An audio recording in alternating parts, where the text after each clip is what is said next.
প্রিয় দর্শক বন্ধুরা, আপার প্রাইমারি থেকে অবশেষে সেকেন্ড কাউন্সেলিংকে কেন্দ্র করে উঠে আসছে ভীষণ ভালো সংবাদ।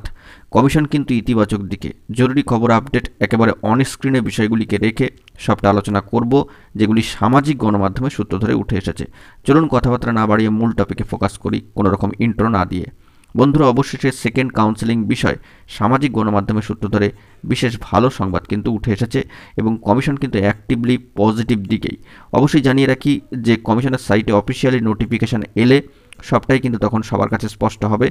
আপাতত সামাজিক গণমাধ্যমের সূত্র ধরে যে বার্তা উঠে এসেছে সেটি অবশ্যই অন স্ক্রিনে রেখে আমরা যাবতীয় বিষয়ে আলোচনা করব। তো চলুন সরাসরি অন স্ক্রিনে।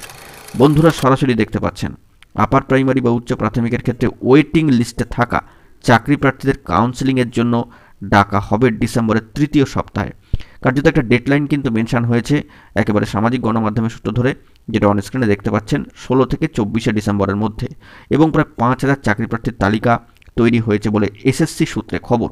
কয়েকদিনের মধ্যেই কমিশনের তরফে কাউন্সেলিংয়ের শিডিউল বা সূচি প্রকাশ করা হবে এবং দ্বিতীয় রাউন্ডের প্রথম পর্যায়ে অর্থাৎ সেকেন্ড কাউন্সেলিংয়ের ফার্স্ট ফেজে এই কাউন্সেলিংয়ে ওয়েটিং লিস্টে থাকা 2072টি শূন্য আসনের জন্য ডাকা হবে চাকরি প্রার্থীদের। অর্থাৎ যেটা তথ্য পরিসংখ্যান উঠে এসেছে সামাজিক গণমাধ্যমের সূত্র ধরে সম্পূর্ণ আনঅফিসিয়ালভাবে, সেটাই তুলে ধরছি যে একটা সম্ভাব্য ডেডলাইন দেখুন ডিসেম্বরের তৃতীয় সপ্তাহ 16 থেকে 24শে ডিসেম্বরের মধ্যে।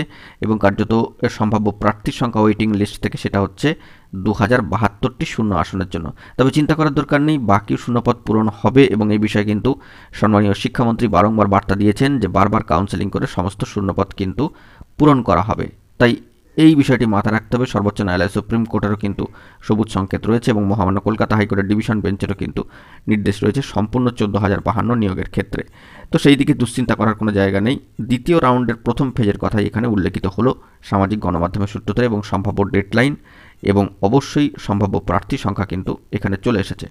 অফিসিয়াল নোটিফিকেশন কমিশনের তরফ থেকে কবে জারি হয় সেই দিকে তাকিয়ে থাকতে হবে, এলে সবটাই কিন্তু আমাদের কাছে স্পষ্ট হবে। সেই প্রসঙ্গেই এখানে উল্লেখ করা দরকার যে জানা গেছে প্রথম দফায় কাউন্সেলিংয়ের পরে 2000-এরও বেশি পদ ফাঁকা থেকে গিয়েছে এবং সেই পদগুলির জন্য এবার ওয়েটিং লিস্টের প্রার্থীদের নিয়ে কাউন্সেলিং শুরু হবে। এসএসসির অপেক্ষমান তালিকায় কার্যত 5000-এর বেশি চাকরি প্রার্থী আছেন এমনটাই জানা যাচ্ছে। এবার এই প্রার্থীদের নিয়েই কিন্তু কাউন্সেলিং প্রক্রিয়া পরিচালিত হবে। অত্যন্ত গুরুত্বপূর্ণ খবর আপডেট, সম্পূর্ণ আনঅফিসিয়ালভাবে সামাজিক গণমাধ্যমের সূত্র ধরে বার্তা উঠে এসেছে। অফিসিয়াল নোটিফিকেশন কমিশনের সাইটে চলে এলে সবটাই কিন্তু স্পষ্ট হবে।